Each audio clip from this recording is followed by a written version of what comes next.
مجھے کسی نے گیتا کی ایک آسان ٹرانسلیشن بھیجی، جو میں نے پڑھنی شروع کی تو دروازے کھلتے گئے، کھڑکیاں کھلتی گئیں، اور بیسک سوال یہ تھا میرے ذہن میں کہ اللہ نے سب کو پیدا کیا ہے، اور اللہ بہت ہی رحیم ہے، کریم ہے، بہت ہی کائنڈ ہے.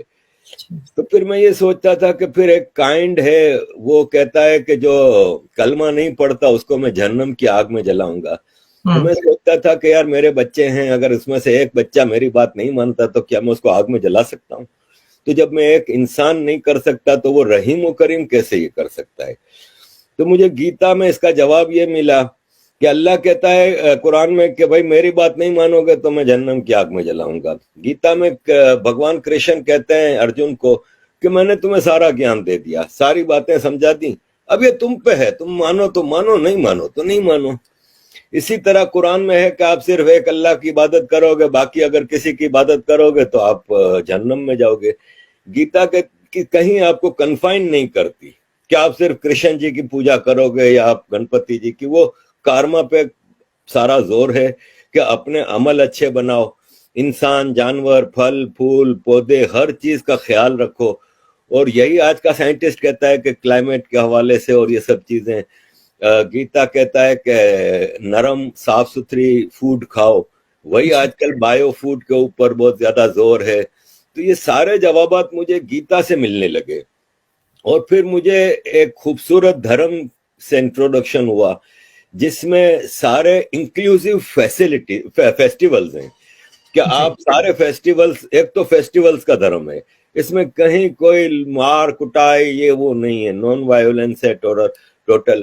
اور اس میں انکلوسیو ہے کہ آپ سب کو دیوالی کی برفی کھلائیں، آپ سب کے ساتھ مل کے ہولی منائیں، دیوالی منائیں، یہ وہ. مسلمان کہتا ہے نہیں صرف ہمارے فیسٹیول مناؤ، باقی فیسٹیول منانا حرام ہے. اس طرح کی کئی چیزیں مجھے کئی سیکھ ملی، جس سے مجھے یہ فیل ہوا کہ یہ جو ہندو دھرم ہے نا، سناتن فلسفی، یہ ایسا نہیں ہے جیسے ابراہمک ریلیجن میں ہے کہ ایک آدمی آتا ہے اور کہتا ہے کہ میں جی ہوں پروفٹ، مجھے اللہ نے بھیجا ہے اور مجھے یہ کتاب دی ہے اور یہ آسمان سے اتری ہے اور یہ رولز آف لائف ہیں، یہ آپ نے ہر حالت میں فالو کرنے اور تلوار کے زور پہ. جبکہ سناتن 50,000 سال کے ایوولوشن سے بنا ہے، اور یہ ایک دن میں ایک کتاب میں ایک آدمی نے آ کے نہیں دیا ہے. اس میں وید آئے، پرانے آئے، گیتا، رامائن، اس میں مختلف دور میں مختلف سیکھ دی گئیں، اور ایک بیسک آئیڈیولوجیکل فیض ڈیولپ ہوا جس میں کہیں بھید بھاؤ نہیں ہے. ٹھیک ہے بعد میں کوئی کہتا ہے کاسٹ سسٹم آیا، یہ سب پولیٹیکل ہے.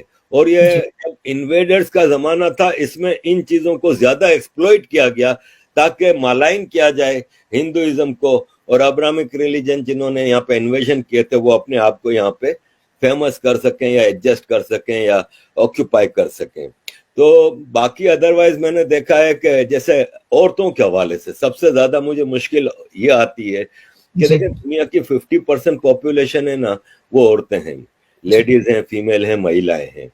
اور اسلام میں کلیئر الفاظ میں، آج صبح ہی میں نے ویڈیو لگائی ہے کہ کلیئر الفاظ میں کہا ہے کہ عورت ہے نا وہ مرد کی غلام ہے، اور مرد جب جس وقت جیسی بھی حالت ہو عورت کی وہ بلائے تو عورت اس کو اوبے کرے. اور ایک طرف کہا جاتا ہے کہ اسلام نے عورت کو اتنا بڑا درجہ دیا کہ اس کے پاؤں کے نیچے جنت رکھ دی، لیکن وہی ماں اپنے شوہر سے کے ہاتھوں پٹتی رہتی ہے، وہی ماں اپنے بیٹے کی اجازت کے بغیر گھر سے باہر قدم نہیں رکھ سکتی، وراثت میں آدھا حصہ، گواہی آدھی. پروفٹ محمد کہتے ہیں کہ میں جب گھوڑے پہ بیٹھ کے اڑ کے آسمان جا رہا تھا اللہ سے ملنے کے لیے تو مجھے جہنم دکھائی گئی، تو میں نے کہا جہنم عورتوں سے بھری ہوئی ہے. ایک عورت نے سوال کیا کہ یا رسول اللہ ایسا کیوں تھا؟